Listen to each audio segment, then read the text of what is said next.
bienvenue dans le podcast Ohana Triathlon. Je suis Hermano et je serai votre hôte sur ce podcast. À mes côtés, Olivier De Scuter, le fondateur de la marque Ohana. Tous les jours, en 5 minutes, on vous explique comment lancer une marque de textile de sport et comment performer dans le triathlon. Ce podcast est sponsorisé par Ohana, spécialiste du textile de triathlon, natation, vélo, course à pied. Pour en savoir plus sur la marque, direction ohana.boutique. À tout de suite pour votre première commande. Salut les sportifs, c'est Hermano et vous êtes sur l'épisode de mercredi du podcast Ohana. Comme on vous l'annonçait hier, nous avons entamé une série sur la prévention des blessures dans le triathlon. Pour m'accompagner dans cet exercice relativement périlleux, surtout en audio, j'ai Olivier, le fondateur de la marque Ohana. Salut Olivier. Hello Hermano. Et Mehdi, notre spécialiste en santé et surtout en prévention des blessures des sportifs. Salut Mehdi. Salut Hermano, salut Olivier.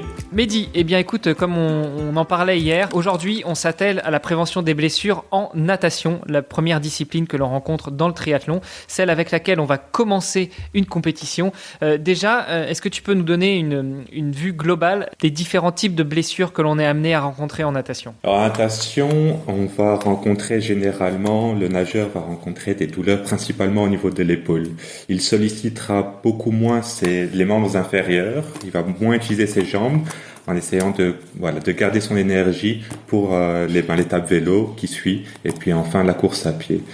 Du coup, il va mettre un effort supplémentaire au niveau des épaules et quasi l'entièreté des douleurs qu'il peut développer seront au niveau des épaules.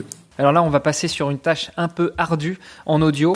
Ça va être d'expliquer justement le type de blessure que l'on peut rencontrer. Dans le e-book, tu nous as donné une belle description et j'inviterai nos auditrices et nos auditeurs à aller voir notre e-book pour avoir plus de détails. Et je pense que le podcast viendra bien en complément du e-book et inversement, le e-book en complément du podcast. Qu'est-ce qui cause des douleurs? Alors principalement, ce seront des douleurs de type tendinite. Pour comprendre pourquoi et comment, il faut d'abord se référer à l'anatomie d'un muscle, d'un tendon, d'un os.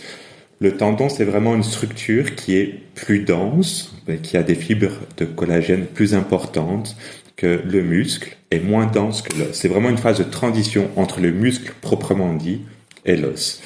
Ce changement de structure amène un changement de contrainte. Le muscle est plus élastique, est plus vascularisé, plus souple. Le tendon l'est un peu moins et le muscle encore moins. Du coup, un muscle qui va encaisser beaucoup plus d'énergie transmettra la même énergie au niveau du tendon qui est moins souple. Du coup, les fibres sont plus résistantes et à l'os. Les blessures que l'on va rencontrer principalement sont à la jonction entre le muscle et le tendon ou le tendon et l'os. Voilà, c'est le rôle du tendon. Du coup, la majorité des douleurs sont des tendinites. Il faut savoir qu'étant un peu moins vascularisées, les fibres collagéniques respirent en quelque sorte un peu moins. D'accord? C'est comme si on fait un petit carreau au niveau de votre doigt, on voit qu'il y a moins de sang, vous aurez moins d'afférence, moins de sensibilité, il y aura une gêne, il fonctionnera un peu moins bien. Ça, c'est pour le tendon de manière générale. La particularité de l'épaule, c'est qu'il y a certains tendons qui passent entre différentes structures osseuses où il peut y avoir une compression. Alors, on parle d'acromion. Voilà, c'est la partie vraiment latérale de notre épaule. Il y a un petit tendon qui passe en dessous et qui s'appelle le supraépineux. Ce tendon est très souvent lésé parce que non seulement il passe dans un espace assez étroit, il est moins bien vascularisé et s'il y a une compression qui arrive très souvent lorsqu'on contracte les muscles de l'épaule, cette vascularisation est encore moindre. Et du coup, s'il y a une blessure, c'est bien à cet endroit qu'elles peuvent apparaître. Voilà pour les blessures de l'épaule et la blessure la plus courante qui est la tendinite du sus-épineux. Et donc Mehdi, pour peut-être vulgariser encore un petit peu plus, quand tu parles de vascularisation, de quoi est-ce qu'il s'agit exactement? Alors la vascularisation, c'est le système vasculaire, c'est tous les vaisseaux qui amènent le sang et qui récupèrent le sang au niveau des tendons. Ça veut dire que c'est par là que passent tous les nutriments du muscle et tout l'oxygène également des muscles, des tendons, de toutes les structures, et aussi l'élimination des toxines. Il faut savoir qu'un muscle qui est contracté produit des toxines, par exemple de l'acide lactique qui nous crée des crampes, et cet acide lactique doit être éliminé. S'il y a une moindre vascularisation, cet acide lactique est moins bonnement éliminé, et du coup on peut créer des problèmes. Donc au plus le tendon sera comprimé, au moins il sera vascularisé, donc au moins il pourra être alimenté en sang et en oxygène notamment, et donc au plus on risque d'avoir une inflammation du tendon, ce qu'on appelle une tendinite. Exactement. Voilà, tu as tout compris, Olivier. Tu parles de tendinite, je sais qu'on parle aussi de tendinopathie, c'est la même chose ? Alors non, effectivement, tu fais bien de le signaler. Avant, on parlait de tendinite. C'était le terme générique pour des inflammations du tendon.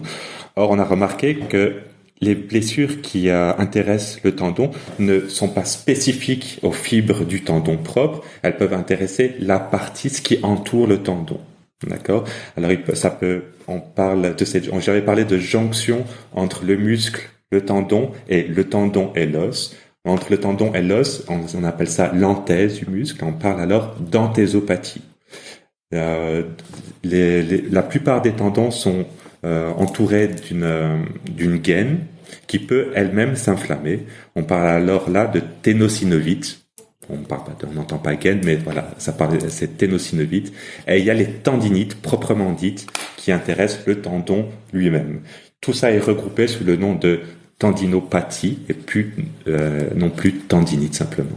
Bon, j'espère que vous avez pris des notes, parce que on répétera pas, mais quoique vous pouvez toujours faire retour en arrière sur votre lecteur de podcast pour pouvoir réécouter tout ça et prendre des notes. C'est très intéressant. Merci beaucoup, Mehdi. Alors justement, là, tu nous as parlé des blessures que l'on rencontre le plus fréquemment dans la natation.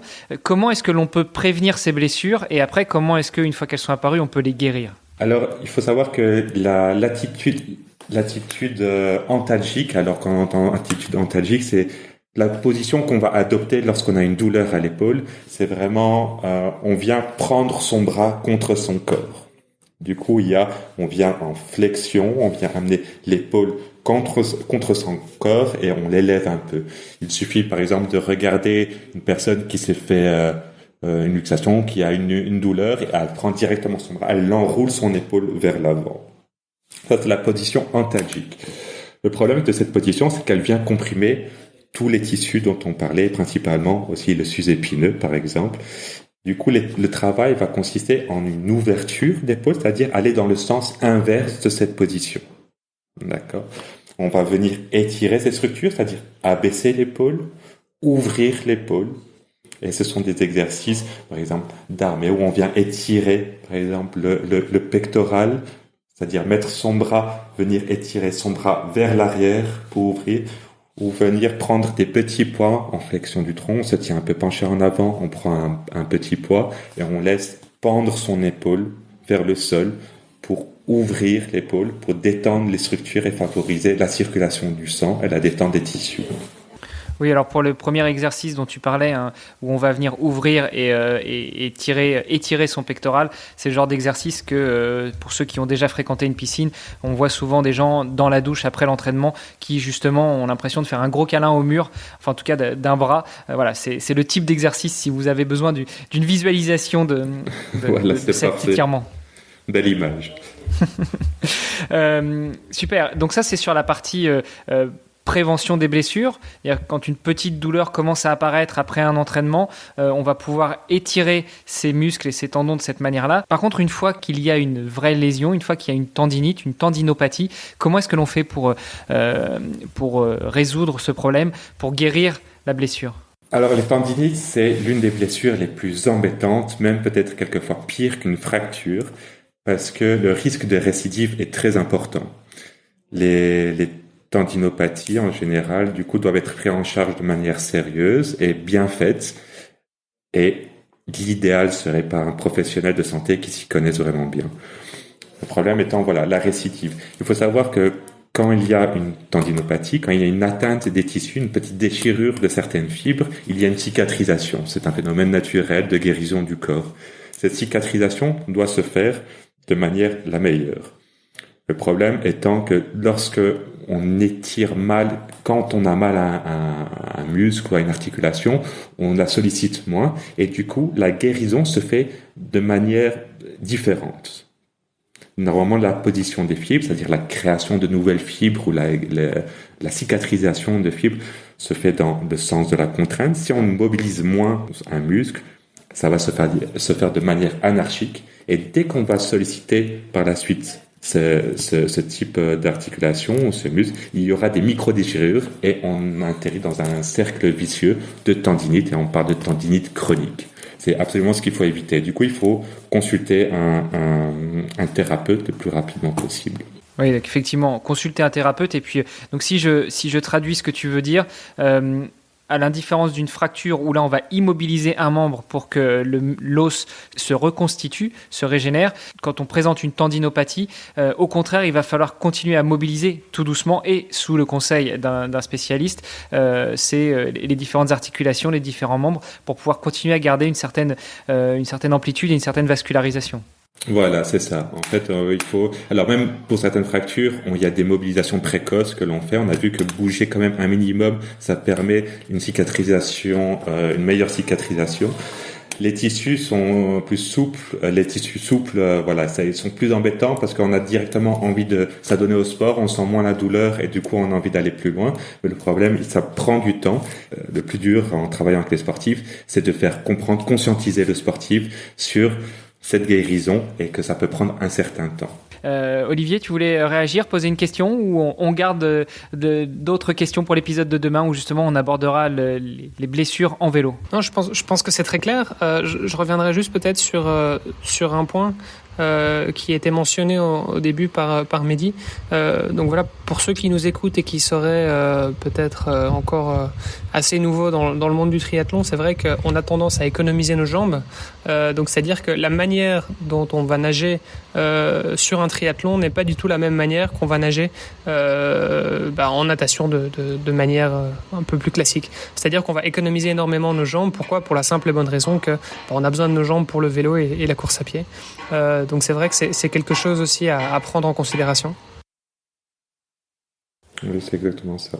Merci pour ce tour d'horizon donc sur les blessures que l'on peut rencontrer en natation, comment les prévenir et comment les guérir. Je vous donne rendez-vous demain pour un nouvel épisode sur le même schéma, mais sur la partie vélo cette fois-ci. Super, merci Armando. Merci Mehdi, merci Olivier, à demain. Salut, à demain. Ce podcast est sponsorisé par Ohana. Pour en savoir plus sur les textiles et les valeurs de la marque, rendez-vous sur ohana.boutique. ohana.boutique. À tout de suite pour votre première commande.